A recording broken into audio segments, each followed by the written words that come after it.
What's on me? Oh, it's bits of chair. Oh no, we need a new chair. Bits of chair.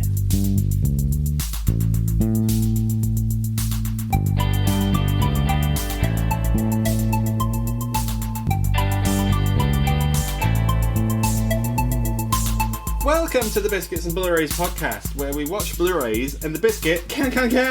I knew you was gonna do that one. I don't know. I could have done so many things. So many things. And I chose that one. Feels so good inside. Oh, got the cringe. Happy Valentine's Day, everyone. Happy Valentine's. This is the week after Valentine's. It is because we got distracted with Sonic. Happy Valentine's Day to you. Happy Valentine's Day. Did you have fun? We had the best time, guys. Even though I was still coming off the back of my illness, we still had a great time. Yeah, we did. Hosts James and Jade, hello. Hello. Hello. So, and you wanted to do this one previously. However, I did. However, we did do a Sonic marathon. We did, which is a good job, actually. We got it all in quite early. Is that out of your system now? Yes. Okay. It's not for me. I know it's not. Someone's probably going to get a Sonic tattoo at some point. I don't know who that's going to be. Nothing is confirmed. But we are doing Moulin Rouge. Yes. Now. Because of all the films that you said you wanted to watch, Moulin Rouge was one of them. Yeah, I like it. It's like a Valentine's Day film. Is it? There's so many love hearts in this film. Let me tell you for a fact, everyone, that Jade recently has just been on a romantic comedy binge. I have, yeah. Yeah? So, what's going on with you? Well, it's Valentine's month. It's the month of love. So I've watched a load of romantic comedies that I wouldn't usually watch. I've watched some new things, watched some old stuff. Mm-hmm. I find romantic comedies in general quite cringe. Okay. It's not really a genre I like a lot. But I thought, you know what? I'm just going to embrace it. And have you had fun? I have actually had fun. But then I broke my romantic comedy binge by watching Monsters in the Village yesterday. Oh, okay. So you're slowly getting that. Easing out of it, yeah. Yeah, okay, cool. Are you back in it now that we've just watched Moulin Rouge? Especially because you keep going on about the Titanic as well now. Okay. So I'm going through something at the minute, guys, where recently I watched Titanic on my own. It was on Valentine's Day. It was on Valentine's Day while I was working, wasn't it? Yeah, you were working from home, and I was sat just watching. I had 3 hours to kill. I slapped on Titanic, and it's changed my life. I have seen it before, but now you quote it all the fucking time. I put the diamond in the coat. I put the coat on her. Good times. Good times. Let me tell you what wouldn't exist if the Titanic didn't happen. Is it this movie? It's this fucking movie. Oh, fucking hell. It's I think it's weird that life drops these little things in this order. Maybe. Yeah. You can see other movies in this as well. Like what? I think you can see Romeo and Juliet in here as well. Yeah, okay. It's Mr. Luhrmann. It is as well, especially because, again, at the beginning we get Romeo and Juliet famously does it, where it tells you the ending at the beginning. This does exactly the same thing. It's been a while for me since I've seen Romeo and Juliet, but you've watched that recently. Yes, at Valentine's Day. Happy Valentine's Day. We watched movies separately. That's just who we did. are. That's who we are.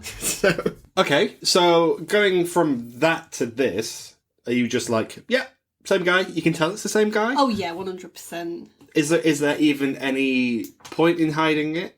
No. if you're gonna Baz Luhrmann, go full Luhrmann. You got to Luhrmann, yeah. If you're gonna Baz, go Luhrmann. Do you like his work? I do. I have a soft spot for it. Okay. Because it's really artsy. It's very theatrical, and I like that. I think sometimes it can come across as a bit OTT. I think in most of the films he makes it works. Yeah. This is one of them. Mm-hmm. And I think Romeo and Juliet gets away with it a little bit as well. Yeah. It doesn't work in films like Australia. Have you seen that movie? I have seen Australia, but I also love Strictly Ballroom. Ah! I feel like that does it a little, not quite as much as this. He hadn't quite found his style, maybe then. But it's a fabulous film. I love that. And recently he he made a film about Elvis Presley. Mm-hmm. Now, that's a film I do not like. Is that purely because of Mr. Hanks just looking like Jabba? No, not at all. I don't think this style works for the Elvis story. Okay. Nor do I find Elvis particularly interesting. And also, I disagree. And also, Tom Hanks is wild in that movie. I had nightmares for weeks about him in that. I just think, I don't know what... I appreciate that's a good performance by Austin Butler. Mm-hmm. However, that is the opposite end of the spectrum for Mr. Hanks. And you expect better. I'm just saying. We'll never do it on the podcast, I don't think. I liked this kind of the first half of Elvis, but then I think, for me, it actually got boring. Okay. The second half, it was like, as soon as he married Priscilla, it was just kind of like, oh... We're rushing a lot of this now. Which is the opposite effect that the film Priscilla had. Oh, Priscilla was boring from the first 15 minutes in. Yeah. And there's some good performances in it. It's just a shame that it was so boring. Anyway, Moulin Rouge. Moulin Rouge, guys. Do you think this is boring? No. Do you not think this is boring? No, I think there's some slower periods in it. Okay. And there's some songs that don't quite slap, but the ones that do slap hard. Oh, yes. We'll get to those. Mm-hmm. This is a stacked cast. It is. This walked so Greatest Showman could run.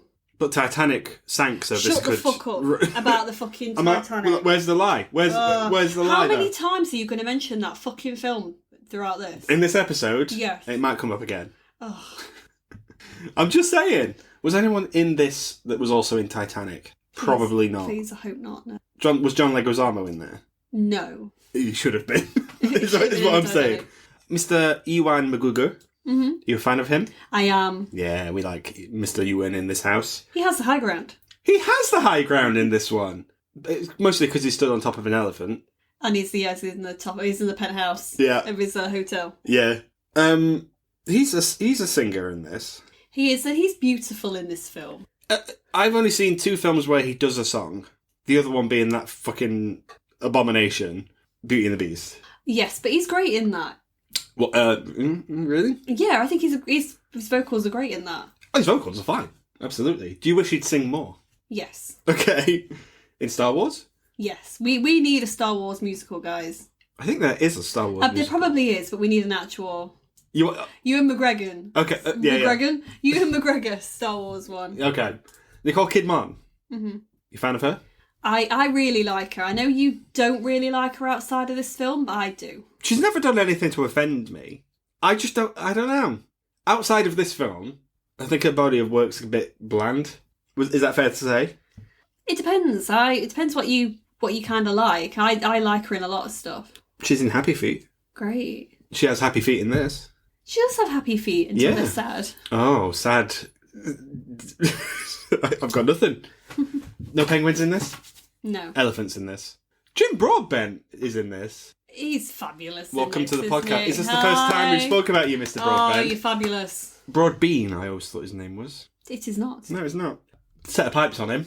Never saw that coming from fucking the guy who's in every movie. He really is in everything, isn't he? I always thought he would... He's always looked the same. And I don't know whether it's because I've watched this film so many times.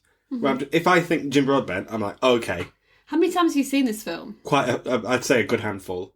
I like it. I think it's a good film. I don't like the ending. Why? I do like the ending. I was just quoting the movie. I don't like this ending. I don't like this ending. John Leguizamo's in this on his knees. Yes. Good times. Playing a bohemian. Mm-hmm. This, when he said this walks so Greatest Showman could run, mm-hmm. This walks so that Les Mis could run. Did it? I would argue. Why? France. Oh, that's it. What else have they got in common? Death in France. That's, bohemian stuff. I don't remember him building a barricade in this. A barricade of love. Shut up. We like a musical in this house. We really do. We just do. That's where our bread and butter lies, isn't it? That's who we are.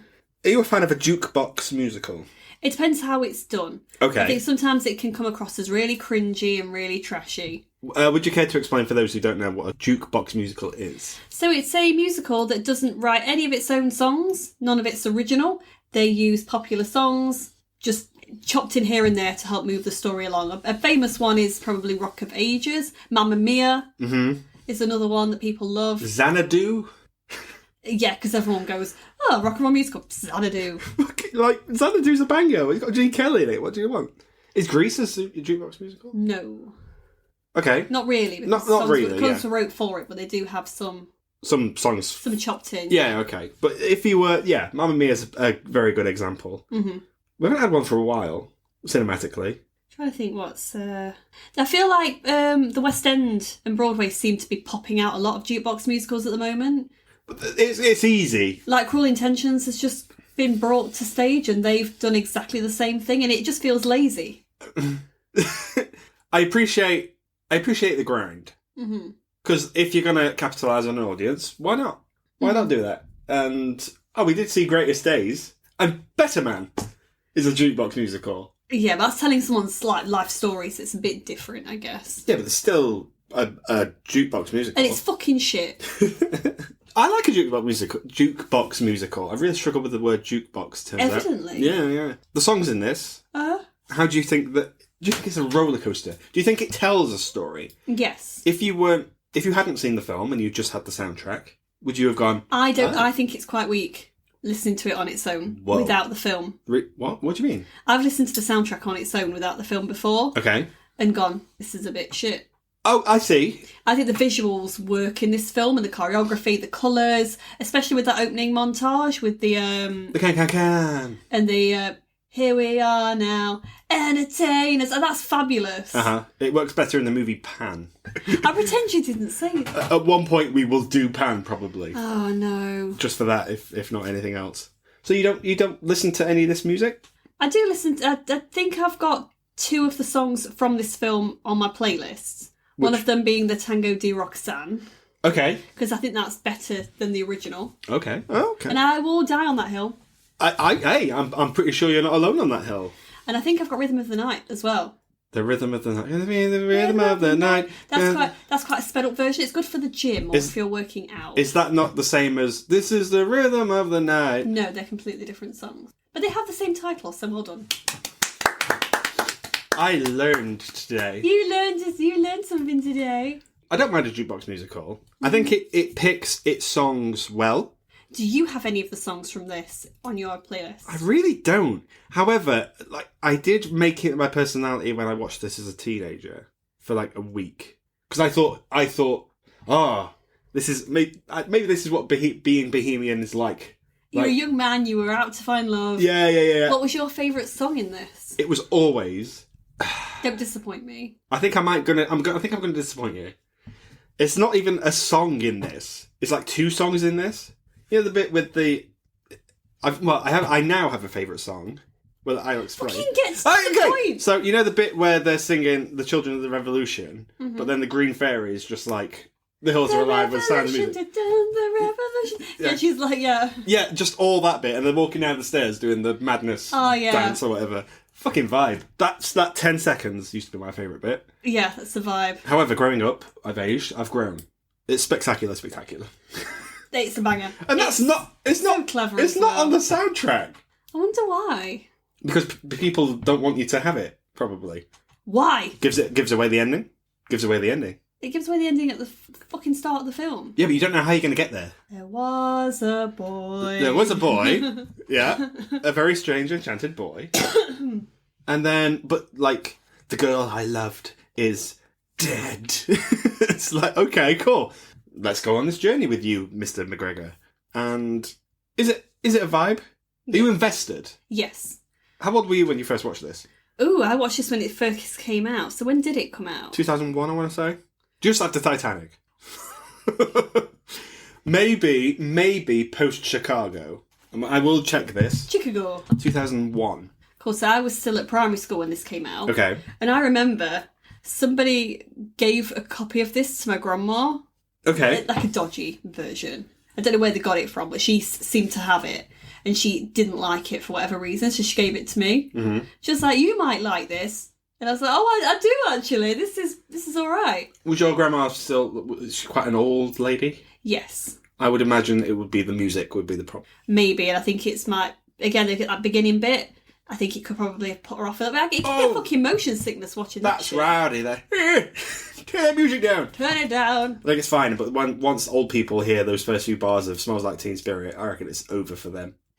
It's oh no, I was invested. Too much. Yeah, too loud. Turn it down. It is a loud movie. Yes. Edited so. Choppy. Uh-huh. And I appreciate that's Baz Luhrmann's style. He's done this in Elvis. Mm-hmm. I don't think he did it much in Australia. but he did it in Elvis. It worked there-ish. I don't love it. Can you imagine being paid so much money to be in Moulin Rouge? You have so much training to be an actor, and you're like, I'm in Moulin Rouge. I've made it, my big break. You're on the like 2 seconds, and you're in it. You're not even a second. Literally, like you flash on for just like a. Oh, okay. Was that me? How can you tell? But you were there, and that's all that matters. How do any of these actors know that they were in Moulin Rouge? Everything's edited that choppy. One thing I will say, I think some of the Can-Can dancers' dresses... The Can-Can. And the look of them, I think is quite iconic, and they all do look very different. We don't often talk much about costume on here, but I know it's it's a thing that you are quite passionate about. I love costume. Okay, well, please, let's talk about costume for a little bit. I love the costumes in this. Satine just looks, Nicole Kidman. Mm-hmm.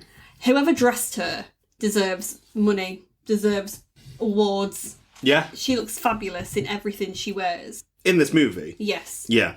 And I think the way that it's lit as well, I mean, that pink dress especially, I think I was saying it to you as it was on. I've seen pictures of that on its own. The diamonds are a girl's best friend? No, the Rhythm of the Night dress. Okay. It's... Like I said, I've seen pictures of it on mannequins and stuff, and it just doesn't wow me. Okay. But in the movie, it's like, fucking hell, I want that dress. You can do a lot with lighting and stuff. Yeah.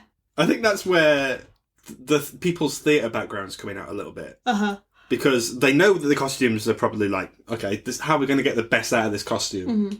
Let's chuck it under some good lighting. Well, I know myself, obviously we did our house. In the middle of our street. Last year. Yes. And... I was a showgirl in that. You were? And I remember me and some of the other girls, we weren't particularly big fans of our costumes. They didn't feel the nicest. Okay. However, you chuck them under those lights, they look banging. Yeah. And they look great on stage. But you take them out the stage and you just got them in your dressing rooms, they're a bit like lost. So it changes everything if you get some good lighting. Yeah, absolutely. This did win 2 Oscars. It was nominated for 3, 4. It was nominated for a few. 3, 4, 5. Wait. 1, 2, 3, 4, 5, 6, 7, 8. It was nominated for 8, it won 3. Would you care to take a guess at which 3 it did win? Costume? Oh no, it only won 2, sorry. Costume is one of them. That's Catherine Martin and Angus Strathy. As they should have done. Well played. Well done, guys. Top quality costumes here. Mm-hmm. I don't think... I think the girls look stunning. The costumes for the guys as well. Yeah, the guys look sharp. They look good. How are we going to get across that Ewan McGregor is the writer? Slap a jumper on him. Yeah. Slap a trilby on him. Here's your Oscar, sir. Yeah, absolutely. Put him in a waistcoat, is an actor. Yeah. Put a pencil behind his ear. Oh, yeah. How do you know if anyone's a writer if you don't put a pencil behind their ear? And it also won a different one. A costuming of the surroundings, one might say. Oh, it's set design. Set design, absolutely. Can you see why? Yes. Mm-hmm. It was nominated for more. Best Picture, it was nominated for. That's interesting. Mm-hmm. Worthy of. I can see why it was, but again, didn't Chicago change all that when that actually did win? Didn't that win Best Picture? It did. Chicago was a game changer. Do you think this isn't as much? Why do you think audiences didn't react to this the same way they reacted to Chicago? I don't know. I think people liked the girl power vibe of Chicago. Mm-hmm. Queen Latifah's in that. Yeah. When you're good to mama. Yeah, that's a good song. I like both films. Yeah. I've always liked this more. Have you? Yeah, and I think it's because I love the love story between McGregor and Kidman. Okay. I think they're so believable. The chemistry's high. Oh, it's sexy. I think the costumes are beautiful. Yeah. It's emotional. I'd imagine that most of this, because it's a bit artsy, it's a bit out there, it's a bit bohemian, you might say. Oh, yes. Mm-hmm. It does feel like most of it is filmed on a green screen. Mm-hmm. Like when they're not in the doing the Canton and stuff, but there's a lot of whizzing through the lower streets of Paris. Uh-huh. And I'm just like, well, that's clearly just people superimposed. Yeah. It sticks out. It's not a problem. It kind of adds to the look of the movie. Yeah. But I just think, well, why not build the sets? Make it a bit more theatrical. I don't know. Yeah. Nicole Kidman was nominated for Best Actress for this. Okay. Worthy of? I can see why she didn't win it, but she was great in this. You know who wasn't nominated for this? Do not tell me that Ewan McGregor was. Ewan McGregor was not nominated for this. Absolute disgrace. And I'm going to check. I don't think he's ever been nominated for an Oscar. It's a shame because he's amazing in this. It was nominated for Best Cinematography. Best Editing it was nominated for. Mm-hmm. I think it should have got that, probably. Best Makeup and Sound. And you know what? The fact that it's come away with even one of those... is wonderful. Is great, absolutely. Ewan McGregor has never been nominated for an Oscar. That's upsetting. He has won quite a few Emmys, though. Oh, come on, guys. Come on, Academy. Oh, and BAFTAs. And even then, some of them he didn't win. Oh, no, he won one of those. Yeah. No Oscars. No Oscar noms for Aww. Ewan. Sad. But he's always in good stuff. And he's Ewan McGregor. He doesn't need it. It's fabulous. And his voice is beautiful in this. And his mouth is so big. Okay, well, what's bigger in this? Ewan McGregor's mouth or Nicole Kidman's eyebrows? Right. I've seen this film so many times, guys. And you love it. About 2 minutes into Nicole Kidman being on screen, I can tell you when it was. It was when Nicole Kidman was seducing the Duke. James goes, her eyebrows are really long. And then I noticed just how long they've drawn the bottom of her eyebrows for no reason. It's like maybe a centimetre gap between where her eyebrow stops and then her hairline. Yeah. And it's so off-putting once you can see it. And then all the way through it, all I kept doing was finding myself looking at her eyebrows. Let's talk about the plot line. It's not too dissimilar from Titanic. It's important to say that. I think we need to get any... I don't remember Kate Winslet being a courtesan, but you know what? Hey, you know what? Would have improved the movie. No. Two people in a love that shouldn't have been, while she's being gallivanting off with the Duke or whatever. Billy Zane's character, thank you. No, it's no. And then, it's nothing they have to hide their love, and in the meantime, they put on a show. And then the and then the Moulin Rouge is hit by an iceberg. A ship sink, and then one of them dies. No, you can't say that it's like Moulin Rouge purely because it's the forbidden love affair and one person dies. Why not? Because it's not the same film. It's a tragedy. When the feeling's gone and you can't go on. It's tragedy. It's tragedy. Do you find it emotional? I used to, yes. Have you cried at this movie? No. Oh.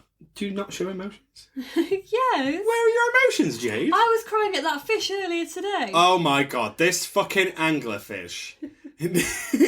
I'm sick of seeing it.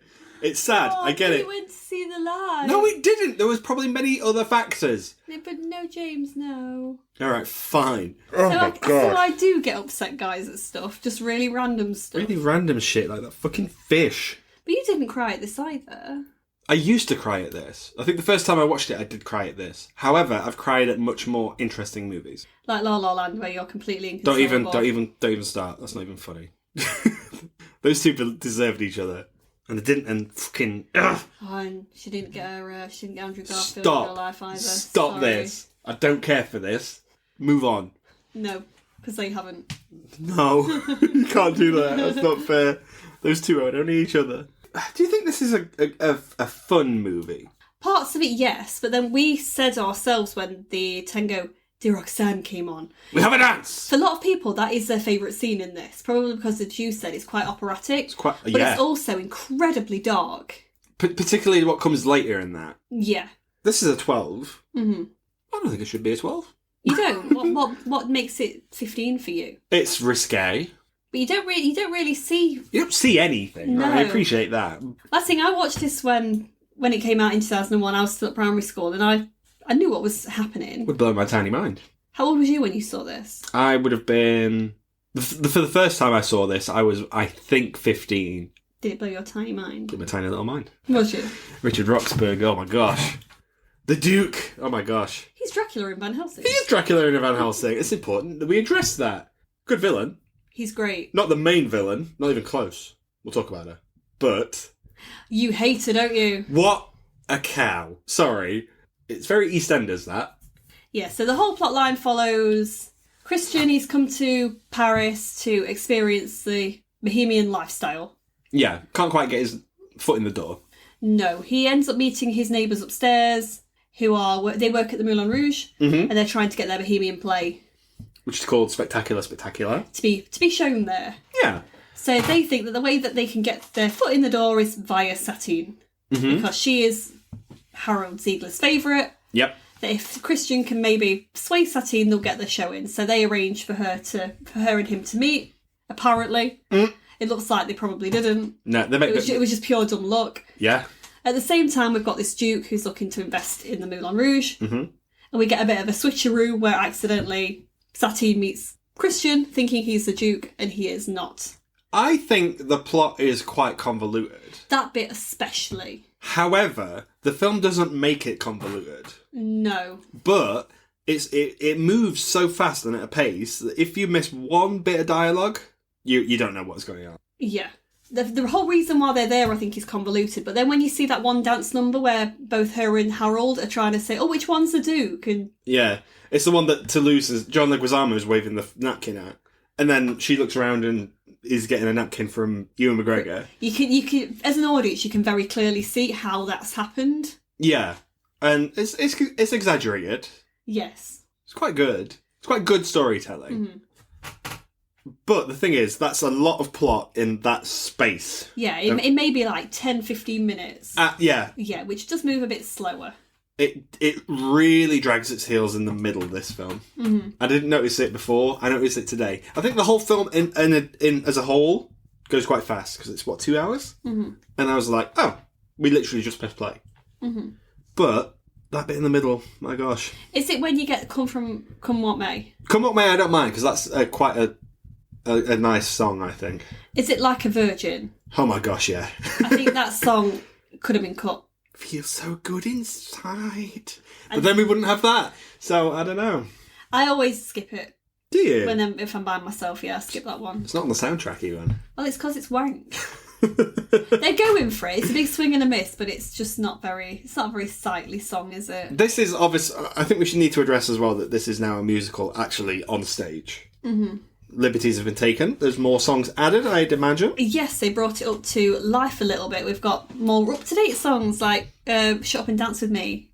That's one of my favourite songs. Is that in there, genuinely? Yeah. Oh. You heard the beginning part of it on Spotify and you were like, oh, fucking hell. Was that from Moulin Rouge? Yeah. Shit. So you liked it. Fuck, we have to go see it now. Balls. We're not sponsored by Moulin Rouge. You can get tickets available in the link below. I might not attach the link. Every time I wanted to see it, guys, James made me go and see Back to the Future. Yeah, because the energy you get from Back to the Future is 1.21 gigawatts. However, the energy in this movie cannot possibly translate onto stage. We need to watch it. Everyone we know who's been to see it has loved it. So yeah, I appreciate theatre is a different vehicle. However, I just think there's something about this editing and stuff like that, and these performances that kind of hold up. I think it's because you've watched it so many times. Like, I know this frame for frame. I think I'm a bit of a traditionalist. Okay. So the fact that anytime there is a musical version of a film I like, I'll be very cautious. I was very cautious the first time I saw Back to the Future. I was like, there's no way. It's fucking banging. Just go see it. This might surprise you too. It could. But then so could Mrs. Doubtfire, and I don't know what to do. The villain is Richard Roxburgh in this. Mm-hmm. However, it's not. Not really. Who's the villain for you? There's a scene in this movie. It's just after the first Come What May. Mm-hmm. And Richard Roxburgh sat there, minding his own business, Duke style. Mm-hmm. Sir Duke. They should have put Sir Duke in this movie. No. That's all I'm saying. They should have put Sir Duke in there. And then he's like, okay, fine. And then this woman, this right... I'm going to say it, tramp of a woman, comes up to him and goes, this wouldn't happen, actually. She wouldn't go with the penniless writer. Oh, did I say that? Oh, I didn't mean to. Bitch, what? Yeah, she's one of the dancers at the Moulin Rouge. Yeah. This is in your best interest as well. She's made bitchy comments about Satine all the way through it, even after she'd had her first... Is there a jealousy there? Yeah. Oh, okay. She's Harold's favourite. And what does the narcoleptic Argentinian say that jealousy will do? Drive you mad. In his voice, please. It'll drive you mad. Yes. Oh, son. No, you got to carry on. I invited him into the room. You did. You disappeared for a second, and then you reappeared as just a narcoleptic Argentinian. Do you know what, guys? I'm available for parties, weddings, everything. Yeah. But you only show up as that one guy. That one guy, yeah. You only do that one line. That's it, and then I fuck off. Okay, sure. It's interesting. I don't want to delve too much into it because I'm not very well educated. However, the debate that's going on currently with the Snow White stuff, how was this not affected by that? I don't know. The John Leguizamo clearly on his knees. Yeah. playing a person who actually existed as well. Yeah, who... And he's quite popular with kind of Moulin Rouge lore as well. I mean, we were just looking at real pictures from TripAdvisor before we came upstairs, and they name menus and everything after him. Yeah, he's quite he was a painter, an artist. He did a lot of the posters for the Moulin Rouge. It was quite well known for being a bohemian alcoholic. Oh dear. He lived a bit of a lifestyle, and do you know what? I think that's such a vibe. But it's true, because he drank a lot in this movie.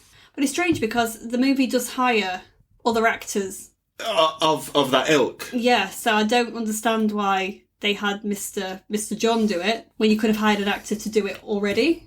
Stick with your mates. Mm-hmm. You'll go far. And he was good in Romeo and Juliet. Yeah. He was Mercutio?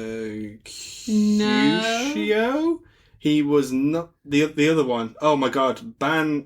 No, that's a different play. No. Oh, which one was he? Tybalt. Thank you. Prince of Cats. Oh, he was the Prince of Cats. How could I possibly forget? That's just as the cat walked in the room as well. Hi, Luna. Anyway. But yeah, I think as well, it was a different time. Yeah, absolutely. And also, Richard Roxburgh, just FYI, has, he's the main villain. He has a guy doing his handiwork. Mm-hmm. Just like Billy Zane did in the movie Titanic. Shut up. Released in 1997 and won so many awards. More awards than this. Shut up about Titanic. I will not. And the fact that they named him Warner in this movie, and the guy who played Billy Zane's character in the thingy was named David Warner. That can't be an accident. That can't be an accident. Please sit back down. Sorry, the rest of the episode's just me then, is it? I've come back. You weren't mad then. I was, but I came back. I think it's important that we address this. James, no. Nicole Kidman and Ewan McGregor, as couples go, of the famous cinema couples we've had, mm-hmm. I'd say, I don't know what the scale is, probably... It's Kate and Leo, I think, are up there. Making Titanic. And, Kate and Leo are at the top. And I don't know, fucking Robert and Kristen Stewart are at the bottom, right? Oh, yeah. No, Jamie Dornan and... Oh, Dakota Johnson. Right at the bottom. Where do you think Ewan McGregor and Nicole Kidman... They're really high up. Do you think? I think they've got bags of chemistry in this. Her star was bigger than his, right? But I just think they sell it, and I think they come across as a believable couple. I think I would agree. They can't keep their hands off each other. No, and I think they're really cute together. Do you like them? I really do, and they seem so into each other. If someone told me they did something during this film, I'd be like, you know what, I can fucking see it. That's how good they are. Feels so good inside. Stop saying that. So, Ewan McGregor with jet black hair. How do you feel about this? Sexy. Do you like that? I like me black hair. Why? It's just sexy. Okay. What about you? Who's prettier in this? Ewan McGregor or... I'll tell you straight up, Jim Broadbent. Oh. I want to talk about Spectacular as a show. Mm-hmm. That is essentially, write about what you know. A famous person said that, and I don't know who that person was. Write about what you know. I think it was fucking... Jane Fonda. Jane Fonda said that. And Christian's writing this play, Spectacular, as it's happening. He's like, okay, great. Mm-hmm. They all of them band together, basically, to do the plot of the show. Mm-hmm. And then Ewan McGregor's like, clackety-clack, write that down. Mm-hmm. Do you think that works as a show? And do you think the show that they eventually put on makes that story come across well? I think it kind of lends itself to the Arabian Nights Like story. Arabian Day. Sorry, I couldn't help it. It came out. And I think as well, when we think about the early 2000s, Bollywood had a huge resurgence. Mm-hmm. I remember it being everywhere. I remember everyone having their belly buttons done. They were wearing the crop tops that were all very heavily beaded. It was very... I mean, I even remember having things I used to wear on my hands and stuff. It was all very... It became quite a big fashion statement. Okay, sure. An Indian influence. And I remember really liking it, okay, to be honest. Fine. I think the colours are all very vibrant as well. They set it in India. In India. And I think that the show scenes, they are just so vibrant and so colourful. Mm-hmm. I really like those scenes in particular. But I think, again, it kind of captures that kind of Indian influence that we were having at that time. I don't know. As a business plan, the Moulin Rouge is probably making a shit ton of money, right? Mm-hmm.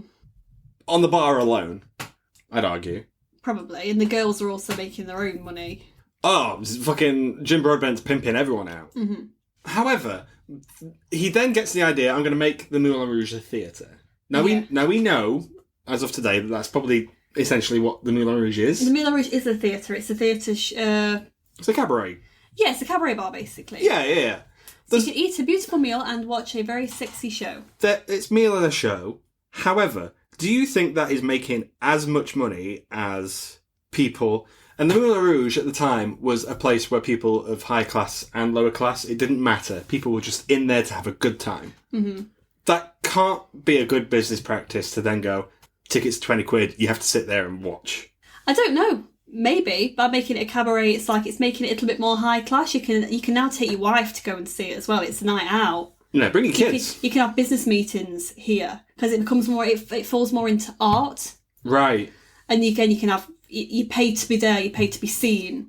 Okay. Yeah. As opposed to it just being some tacky nightclub where you piss your money up the wall, essentially. Okay. So it becomes a bit of a showcase of who's spending the most money, who's buying the most champagne. Right. I mean, you still get groups of men there, as you still do, who'd have the dancing girls around and be paying for that sort of thing. But yeah.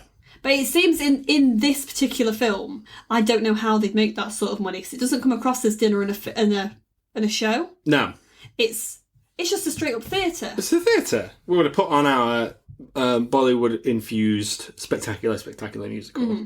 That's a big risk business wise. But if you've got investors, the Duke is the investor. Mm-hmm. The sole investor? And what's he the Duke of? No one knows. It's the Duke of Hazzard. No one knows. He's very weaselly.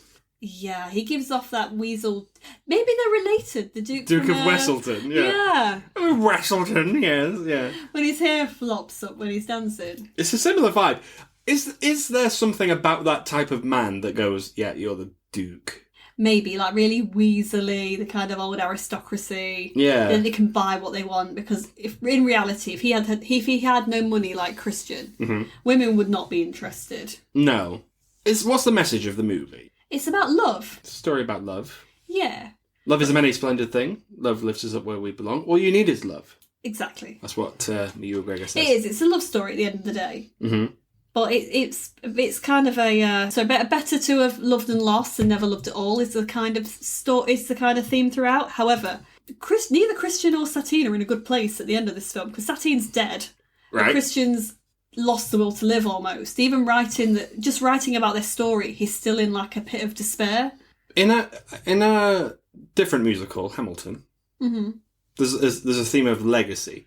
Is there not a legacy to Satine's story if he's then wrote it down, made it this story, and then she lives on through that? I think so, yeah. I think he's trying to make them live on through that story, but he still ends it sad. Yeah. Oh, sad Ewan McGregor. It's not like that story's been published either. So he just wrote it down for just him to read? For just him, yeah. Oh. And what happens to the Moulin Rouge after that? Well, it shows it almost as being closed down in the movie, but we know that it isn't closed down because it's still open today. So I don't know if it went through a phase at some point where it did close. I imagine it would have done, yeah. I don't really know my Moulin Rouge history. Sorry, guys. Oh, yeah. Can you open my drink, please? Oh, yeah, of course. Oh, fucking hell. It's like glued on. In films where someone's ill and dying, mm-hmm. well, in shows, mm-hmm. usually they cough into a handkerchief and then, boom, big reveal. It's covered in blood. That person is not well. What other things are we talking about? I'd argue most things. Like what? Fucking, I think E.T. probably did it at some point. There's a show called Oh Hello on Netflix. John Mulaney, you know the guy who plays Simon the Devious? Mm-hmm. In the Devious Bastard in New York City. Yeah, it's his show, and he says one of the big theatrical tricks is people coughing into a handkerchief and then going, don't worry, Mr. Giuseppe, I'm going to be okay. Whoa. And then the audience knows that person's not going to last very long. I think Red Dead Redemption did it. Okay. Like, as soon as that happens, does it have the same impact where you don't know how she's going to die? To the fact that okay, fine, she's terminally ill, essentially. Yes, whenever anybody's coughing up any kind of blood, mm-hmm. straight away there's something serious happening there. Yeah. However, I argue there's a better cut of this. Mm-hmm. Not a better cut, but a darker cut for sure. Yeah. Where if a theme of this film is jealousy and how we deal with that and how love overcomes that, surely a better theme, a better ending would be the Duke in his jealous rage at the end picks up the gun and shoots the house down.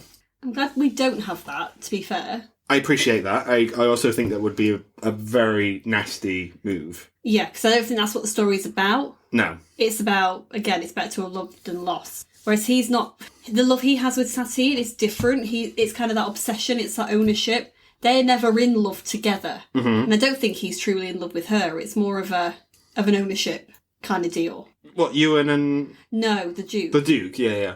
So I think that's probably one of the reasons why I don't think they go with that angle. Uh-huh. I find the film interesting that it goes, okay, she told you she loves you. She's a working lady, essentially. You've fallen for it. It's all this trick in the book. And you know that's what she does. That's who she is. Yeah. But why don't any of those people who say that to Christian go and say that to the Duke? What do you mean? And say, look, she's not really in love with you, you know. Is it because he's got money? Well, they want him to invest in the Moulin Rouge. You're not going to say that to him, are you? You go, oh, by the way, this showgirl who's completely out of your league, who, funnily enough, can be bought. Yeah. She don't love you, mate. Okay. You can't tell him that. Yeah, I guess. I don't know. I think there's some interesting choices, is what I'm saying. Yeah.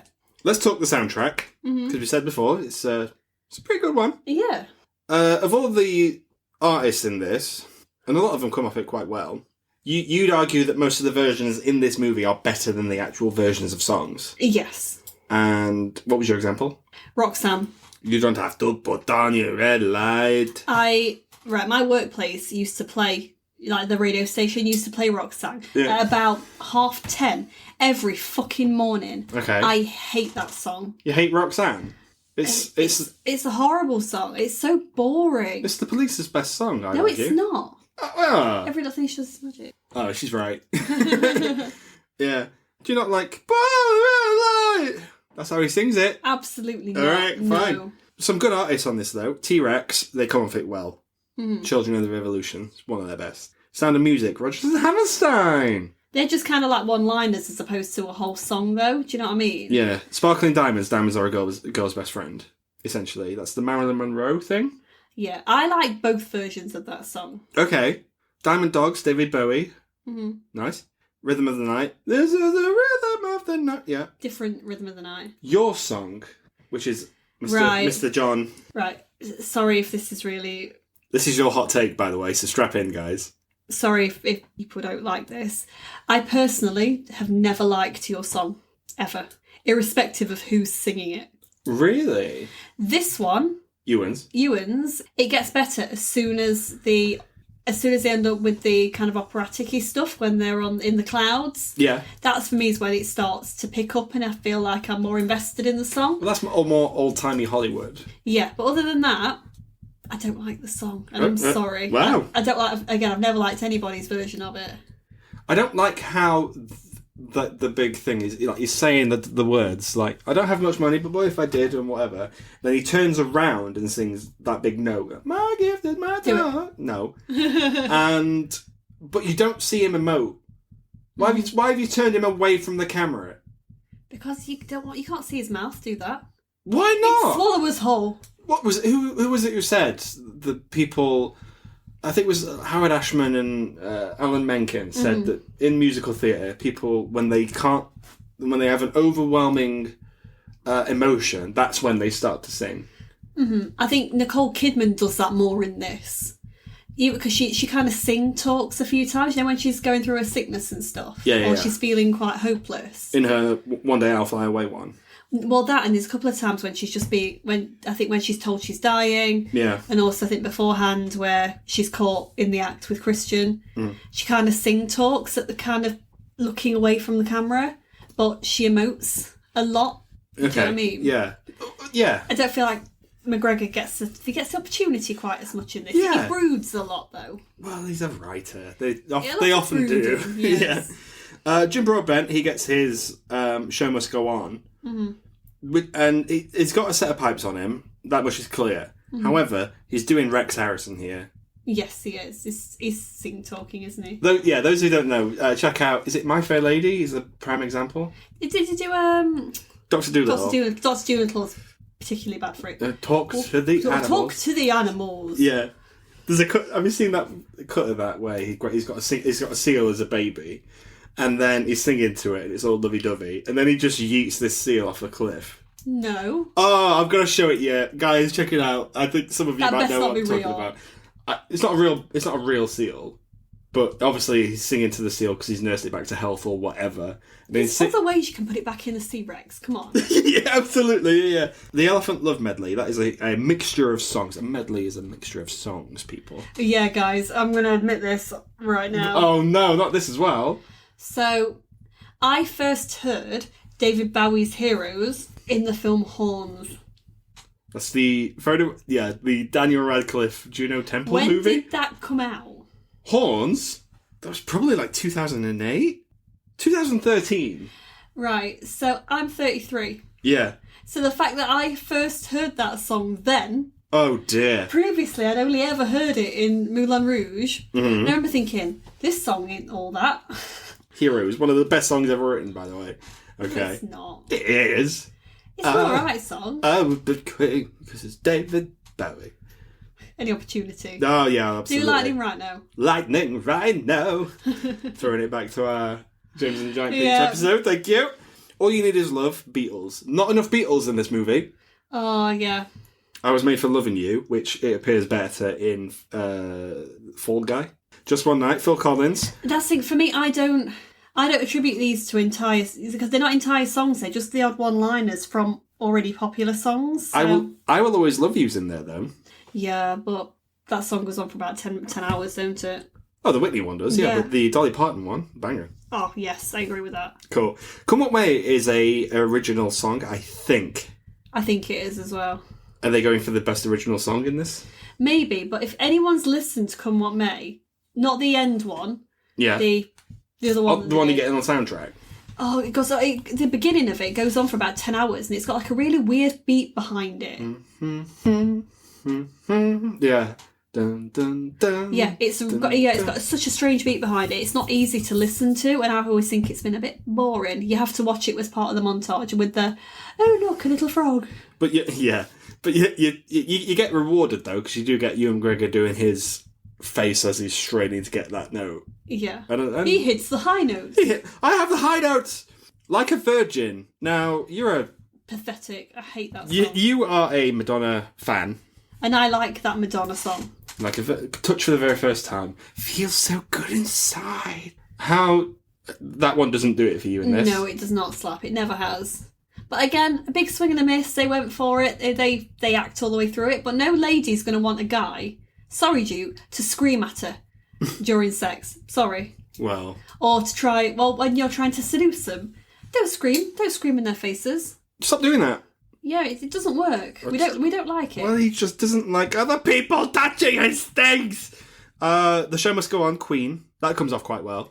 It does come off quite well. Used at a very good point of the thing as well, because like everyone's at their fucking breaking point. Yeah. And Zidler, like Jim Broadbent's like, empty spaces.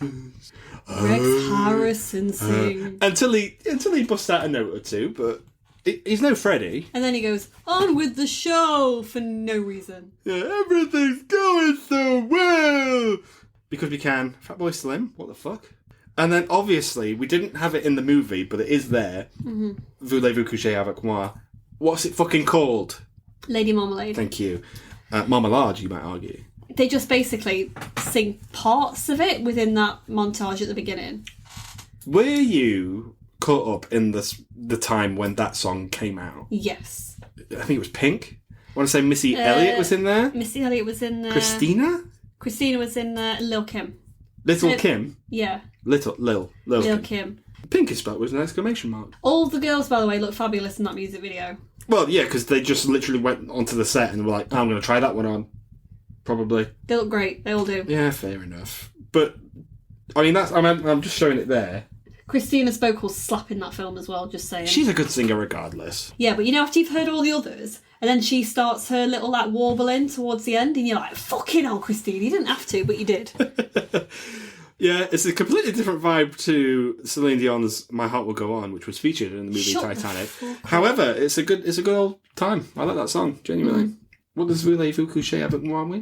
Is it "Will you have sex with me, please" or something like that? Oh, well, you shouldn't ask me that on the podcast. I think it's something like that, isn't it? Take a lady to lunch. Is this better than Space Jam? Yes. Is it? Yes. It lulls. It feels so good inside. It feels so good inside. What, even that lull in the middle? Yes. Because I think we get some really good payoffs at the end. Mm-hmm. I feel like that the characters were just great together. The costumes were amazing. Good times. Spectacular. Sorry, it's better than that shit. Come on. Jade just pointed at the poster for Space Jam, so mad. What about you? I think it is better than Space Jam. Yeah, get it right. Oi! I was always going to agree with you. Put a bit of will they say it's better than Space Jam? Well, won't they say it's better than Space Jam? Got to keep it fresh for the listeners. Thank you very much. No one likes you. That's true. You are carrying this podcast. I just edit the fucker. Yeah, I do think it's better than Space Jam because Ewan McGregor's cute in this. He's a cute little boy. He's so cute in this. Yeah, I don't like it when he's sad. We don't like seeing a sad McGregor. No, and he's sad often as well. Mm-hmm. Even in most films. Name a Ewan McGregor film and I'll tell you if he's sad in it. What about Trainspotting? The saddest! Have you seen that movie? Oh. Doctor Sleep. Sad. Beauty and the Beast. Sad? Robots. Sad. The Impossible. Wet and sad. Down with Love. Not sad. The Island. Sad. The Men Who There It Goes. Sad.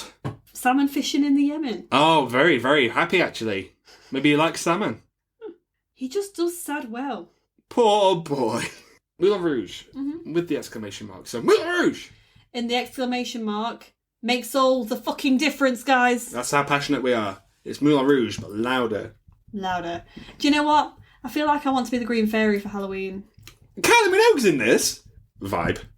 Oh, she's fabulous. I feel like I want to be the Absinthe Fairy. I feel like it needs to happen. As we were looking through the cast and crew of this, you went Ozzy Osbourne, and then as it says as the Green Fairy, and you went, what? I was like, I don't remember him singing "The Hills Are Alive" with the Sound of Music. But then he said, "Oh, she screams." She screams at the end, and that's Ozzy Osbourne. Why? Why not? Kylie can't get those notes. But why does it need to scream? Why does it need to be Ozzy Osbourne? But you know what? It's a vibe. Yeah, there for it. But yeah, that's Moulin Rouge. Better than Space Jam, probably. Guess what it is next week. It's not Spice World, is it? No, it's not. That's next season. Guess what it is next week. Somebody once told me. It's Shrek week next week. We're starting with the first one. We're doing number 2, and then the other 2 ones we don't like afterwards. That tends to be how it works when you do Shrek week. Yeah. You do 1 and 2 and then the others. You do 1 and 2 and then you lose momentum completely. Much like the movies do. Mm-hmm. So, are you looking forward to that? I am. I like Shrek. I think a lot of people are looking forward to talking about Shrek. Oh, I love Shrek. Right, guys, I'm going to pre-warn you now. We're going into a season where me and James know a lot of these films quite inside and out, and we quote them on the daily. Mm-hmm. So expect quite a lot. Expect a lot of Shrekisms. You better check yourself before you Shrek yourself. I like your gingerbread man. No! Yeah. Yeah. You're cool. No. Nothing but sad times. Just sad times. Sad times. The ginger lady dies. She never even got to take a final bow. She didn't. No, she fucked the bows up for everyone, guys. Yeah, can you imagine doing rehearsals for the finale for ages? Because you do have to rehearse the bows. You do, guys. And then just going, oh, well, she's fucking dead. Oh, well, they can't come back on from the fucking curtain. Can I have my subs back? Yeah. So mad. So mad, but so sad. Moulin Rouge, better than Space Jam. Thank you. Let us know what you think. Shrek next week. Yay! We'll see you there. Bye. Goodbye!